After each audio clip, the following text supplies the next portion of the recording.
청취자 여러분, 안녕하십니까? 오늘 저희 심층 분석 시간에는 참 무거우면서도 자본주의의 가장 냉정한 이면을 보여주는 주제를 좀 다뤄볼까 합니다. 네, 안녕하십니까. 무거운 주제라고 하셨는데 사실 전쟁이나 무력 분쟁 같은 이슈를 말씀하시는 거죠? 맞습니다. 인류에게는 정말 닥치지 말아야 할 큰 비극이잖아요. 근데 참 아이러니하게도 금융시장은 이 비극 앞에서도 놀라울 정도로 기계적으로 반응하더라고요. 그렇죠. 오직 그 숫자 그리고 리스크 프리미엄으로만 움직이니까요. 네, 그래서 오늘 저희는 최근 고조되고 있는 중동 지역의 지정학적 위기 속에서 한국 주식시장의 특정 섹터들이 실시간으로 어떻게 요동치고 있는지 그 장중 데이터를 아주 깊숙하게 파헤쳐보려고 합니다. 지정학적 위기 시의 시장 메커니즘을 이해하는 건 거시경제 파악에 필수적입니다. 인간적인 안타까움과는 철저히 분리해서 봐야 하거든요. 맞아요. 글로벌 자본은 결국 이해관계랑 리스크 해지를 향해서만 이동하니까요. 네, 그래서 오늘 저희가 가져온 자료도 최신 장중 거래 데이터와 섹터별 수급 동향입니다. 특히 자금이 가장 빠르고 약간 거칠게 유입되고 있는 방산, 에너지, 해운 섹터에 집중해 볼 예정입니다. 본격적인 이야기에 앞서서 청취자 여러분께 꼭 명확히 해둘 점이 하나 있습니다. 오늘 저희 분석은요, 철저하게 시장의 객관적 반응과 데이터에만 집중합니다. 네, 특정 국가의 정치적 입장이나 이념적 편향을 논하는 자리가 아니라는 점 다시 한번 강조드립니다. 그렇죠. 분쟁의 시시비비를 가리는 게 목표가 아니거든요. 저는 오늘 수면 위로 드러난 거래량 그리고 주가라는 파도의 움직임을 짚어볼 거고요.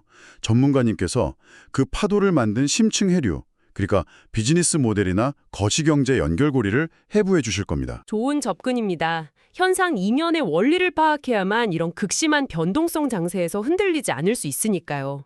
중동의 불안정이 어떻게 지구 반대편 한국 주식시장의 개별 기업 주가를 타격하는지 그 밸류체인을 차근차근 추적해 보겠습니다. 좋습니다. 그럼 지체 없이 바로 첫 번째 섹터로 들어가 보죠.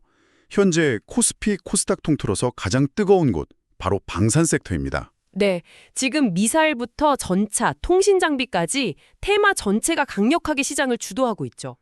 근데 단순히 전쟁 났으니까 무기판 회사가 오른다. 이런 일차원적인 시각으로는 설명이 좀 부족한 것 같아요. 당장 눈에 띄는 게 LIG 넥슨이거든요. 최근 장중 흐름이 대단했죠. 네, 매수세가 그야말로 폭발하면서 상한가까지 직행을 했단 말이에요. 제가 볼 때 이건 기관의 알고리즘 매매라기보다는 개인 투자자들의 투심이 뉴스 헤드라인에 팍 쏠린 결과 같은데 전문가님은 이 극단적인 쏠림 현상, 배경을 어떻게 보시나요? 일단 개인 투자자들 투심이 크게 작용한 건 맞습니다. 근데 LIG 넥슨이 유독 빠르고 강하게 튀어오른 데에는 그 회사의 주력 포트폴리오 특성이 아주 크게 작용했어요. 천공 같은 그 방공 미사일 시스템 말씀하시는 거죠? 정확합니다. 최근 중동 사태 양상을 보면요. 대규모 지상군의 전멸전이 아니잖아요. 그렇죠. 주로 드론이나 로켓 쏘고. 네, 원거리 공습을 하고 그걸 방어하는 요격 시스템 간의 대결이 주로 이루고 있습니다. 즉, 현대 국지전에서 가장 시급한 하늘의 방패를 만드는 기업이라는 점이 시장에 아주 정확히 어필이 된 겁니다. 아하, 현대전 양상이 변하니까 주도주 성격도 거기에 맞춰서 달라지는 거군요. 그렇게 보니까 빅텍이나 퍼스텍 같은 종목들의 움직임도 딱 설명이 되네요. 맞습니다. 과거에는 방산주 하면 의뢰 탱크나 장갑차를 먼저 떠올렸지만 지금은 시장이 이미 전자전과 드론에 베팅을 하고 있거든요. 그러니까요. 빅텍은 피아식 별기나 전자전 장비 쪽이고 퍼스텍은 유도무기, 무인기 부품 쪽이잖아요. 결국 물리적으로 치고받기 전에 적 레이더부터 마비시키고 전파를 교란하는 비대칭 전력이 핵심이라는 걸? 시장 참여자들이 이미 학습을 다 끝냈다는 뜻입니다. 시장은 생각보다 훨씬 스마트하게 진화했어요. 와, 그러네요. 무인 드론 한 대 가격은 사실 몇백만 원 수준인데 그걸 요격하는 미사일은 수십억 원이 들잖아요. 가성비 차이가 엄청나죠. 바로 그 비대칭성 때문에 드론을 아예 통제해버리거나 교란하는 전자전의 가치가 폭등하는 겁니다. 그래서 빅텍이나 퍼스텍 같은 부품주들이 대형주보다 훨씬 가볍게 막 탄력적으로 움직이면서 장중 변동성을 키우는 거군요. 네, 장중 변동성을 극대화하는 전형적인 모습입니다. 근데 전문가님, 반대로 생각하면 이 중소형 방산 부품주들의 변동성이 크다는 건 그만큼 거품도 쉽게 낄 수 있다는 거 아닌가요? 그 부분이 바로 핵심적인 리스크입니다. 실질적인 펀더멘탈이나 대규모 수주 같은 게 뒷받침되지 않고 그냥 테마로 묶여서 오르는 거면 나중에 훅 빠질 때 리스크 관리가 엄청 어려울 텐데요. 방산주 투자에서 가장 경계해야 할 게 바로 그 실체 없는 테마성 급등이죠. 뉴스 플로우 따라서 단기 트레이딩 자금이 확 몰렸다가 빠져나갈 때 개인 투자자들이 고점을 물리는 경우가 정말 허다하거든요. 그래서 옥석 가리기가 필요하군요. 맞습니다. 글로벌 수출 트랙 레코드가 있고 수주 잔고가 튼튼한 대형주들과 이런 테마성 중소형주들의 움직임을 철저히 분리해서 보셔야 합니다. 그럼 자연스럽게 대형주 쪽으로 넘어가서 한화 형제들의 흐름을 좀 짚어볼까요? 한화 에어로스페이스랑 한화 시스템이요? 네, 이 두 기업은 같은 그룹 안에 있지만 현대전에서 맡은 역할이 아주 명확하게 나뉘어져 있죠. 한화 에어로스페이스가 K9 자주포나 항공엔진처럼 전장의 물리적인 근육을 담당한다면 한화 시스템은 ASA 레이더나 전술 통신망 같은 두뇌와 신경망 역할을 하잖아요. 비유가 아주 훌륭하시네요. 장중 데이터를 봐도 흥미로운 패턴이 나옵니다. 네, 제가 보니까 특정 타격 뉴스가 뜰 때는 에어로스페이스 거래가 확 터지고 감시나 정찰 자선 이슈가 부각될 때는 시스템 쪽으로 자금이 핑퐁 치듯이 이동하더라고요. 하나그룹 내에 그 분업화가 투자자들에게는 아주 훌륭한 리트머스 시험지 역할을 하는 셈입니다. 시장이 뉴스 성격에 따라 자금을 아주 효율적으로 이동시키고 있어요. 특히 한화 에어로스페이스는 최근 폴란드 같은 유럽 쪽에 K9 자주포 수출도 했잖아요. 네, 그게 중요한 포인트입니다. 단순한 지정학적 리스크뿐만 아니라 실제 숫자로 증명되는 수주 모멘텀이 맞물려 있거든요. 그래서 단순 세마주를 넘어서 구조적 성장주로서의 프리미엄을 받는 겁니다. 펀더멘털이 받쳐주는 대형주 하니까 현대로템도 빼놓을 수 없겠네요. K2 전차 수출로 유명한데 사실 최근 거래는 좀 둔화된 모습이었거든요. 아무래도 전차라는 무기체계 자체가 미사일이나 전자전처럼 즉각적으로 반응하는 성격은 아니니까요. 네, 장기적인 지상군 전력 유지에 쓰이다 보니까 반응이 좀 느리죠. 그런데 최근 흐름을 보면 다시 슬금슬금 반등 모멘텀을 형성하고 있던데요. 현대로템의 이런 시차적 반응은 무기체계 도입 사이클을 이해하셔야 합니다. 국가 간 전차 도입 계약은 천문학적인 예산이 들고 협상 기간도 엄청 길어요. 오늘 미사일 날아갔다고 당장 내일 전차 사오고 이러진 않잖아요. 그렇죠. 하지만 분쟁이 장기화될 조짐을 보이거나 인접국들이 지상 방어 능력을 재점검하기 시작하면 결국 전차 수요 전망치도 올라가게 됩니다. 시장은 바로 그 후행적인 수요 증가 가능성을 선반영하는 거죠. 아, 방산 섹터 안에서도 이렇게 시차가 존재한다는 게 진짜 재미있네요. 다른 핵심 방산주들도 짧게 볼까요? 특수통신장비 쪽 휴니드, 방산 부품 공급하는 스페코도 변동성을 좀 보이고 있고요. 네, 꾸준히 관찰해야 할 종목들이죠. 근데 제가 여기서 제일 주목하고 싶은 건 풍산입니다. 현대전이 아무리 두로니 전자전이 해도 막상 전쟁 터지면 결국 155mm 포탄 같은 재래식 탄약 소모량이 상상을 초월하잖아요. 정확합니다. 우크라이나 사태나 이번 중동 위기만 봐도 글로벌 탄약 재고가 바닥나서 난리죠.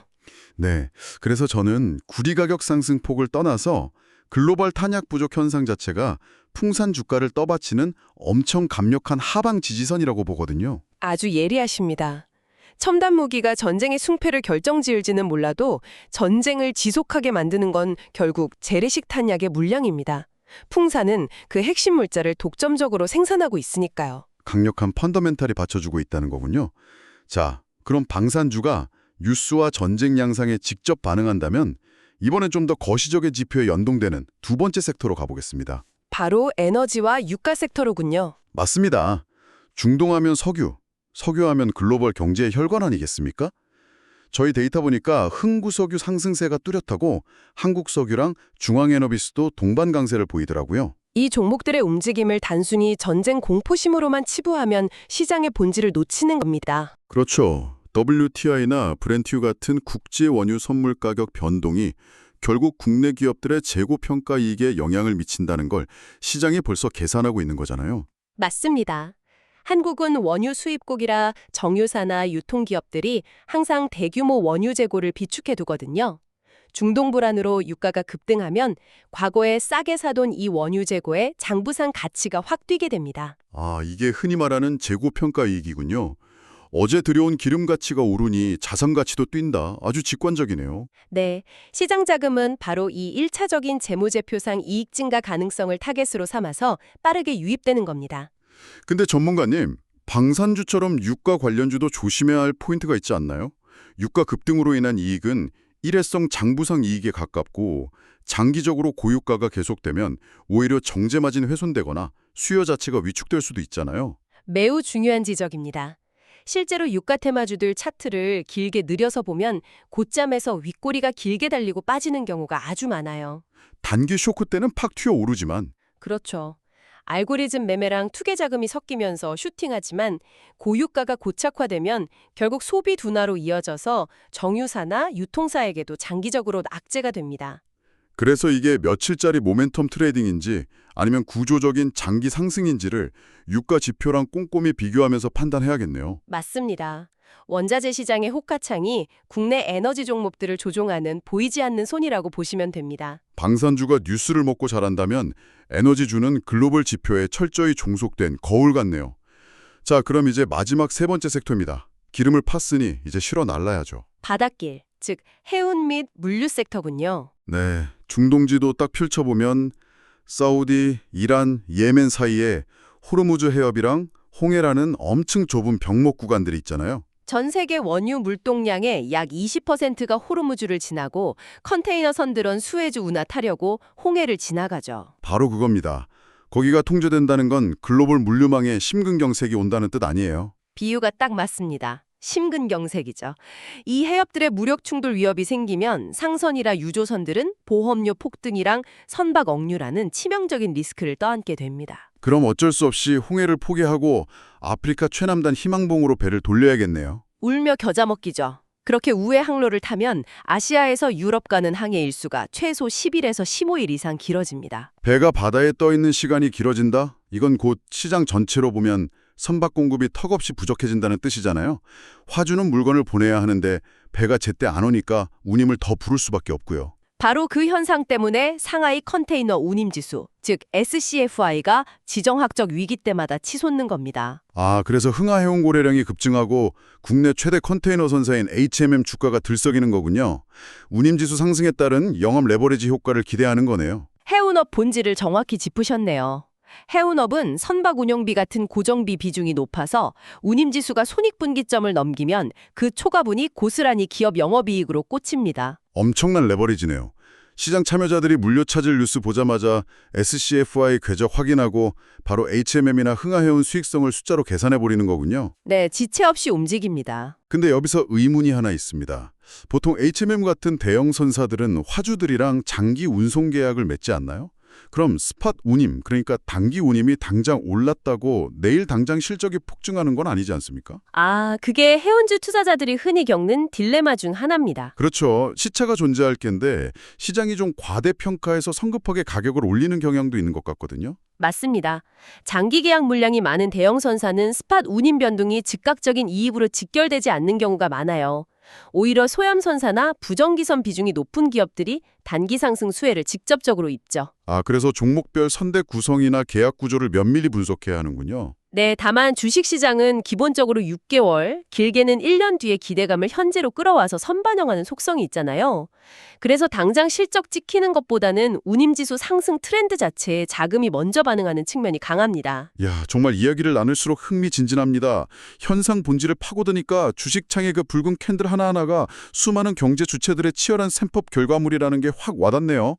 청취자 여러분, 오늘도 저희가 준비한 심층 분석을 마무리할 시간이 다가오고 있습니다. 시간이 참 빠르네요. 네, 오늘 다룬 방대한 내용, 섹터별 흐름을 다시 한번 깔끔하게 정리해 주시죠. 네, 오늘 논의 핵심을 구조화하면 이렇습니다. 중동 지역 긴장이라는 돌발 변수가 던져졌을 때 시장은 크게 세 가지 파동으로 반응합니다. 세 가지 파동? 첫 번째 가장 빠른 파동은 뉴스 헤드라인과 직결되는 방산주가 흡수하고요. 뒤이어 원자재 선물의 변동성이 만드는 두 번째 파동을 에너지 관련주가 받아냅니다. 그리고 마지막 3차 파동이 글로벌 물류 병목 현상으로 인한 해운주, 운임지수 상승이군요. 정확합니다. 방산에서 에너지, 해운으로 이어지는 뚜렷한 계층 구조가 존재하죠. 오늘 저희가 살펴본 동향들은 철저하게 오늘 장중의 실시간 데이터와 객관적 팩트에 기반한 분석이었습니다. 하지만 여러분도 잘 아시다시피 이런 테마 장세는 평소보다 거래량이나 변동성이 상상을 초월하잖아요. 네, 기대 수익이 높은 만큼 짧은 시간에 큰 손실을 볼 리스크도 항상 공존합니다. 당장 휴전 속보 하나 뜬한 어제까지 유효했던 운임 상승세가 순식간에 꺾일 수도 있거든요. 맞습니다. 그래서 섣부른 추격 매수나 뉴스 텍스트 표면만 보는 투자는 정말 조심하셔야 합니다. 그 어떤 예측이나 감정적 판단도 배제하고 철저하게 실시간 지표 그리고 각 기업 고유의 펀더멘털과 재무 지표를 팩트 체크하시는 냉정함이 필요합니다. 그것만이 이런 극심한 변동성 속에서 나침반이 되어줄 겁니다. 네, 복잡하고 요동치는 시장일수록 중심을 잡는 건 결국 차가운 이성과 흔들리지 않는 데이터뿐이라는 점 명심하셨으면 좋겠습니다. 오늘 저희가 준비한 분석은 여기까지입니다. 청취자 여러분, 오늘 전해드린 이 수치와 지표들이 여러분이 시장을 바라보는 해상도를 한층 더 높여주었기를 바랍니다. 끝까지 함께해 주셔서 감사합니다. 평안한 하루 보내십시오.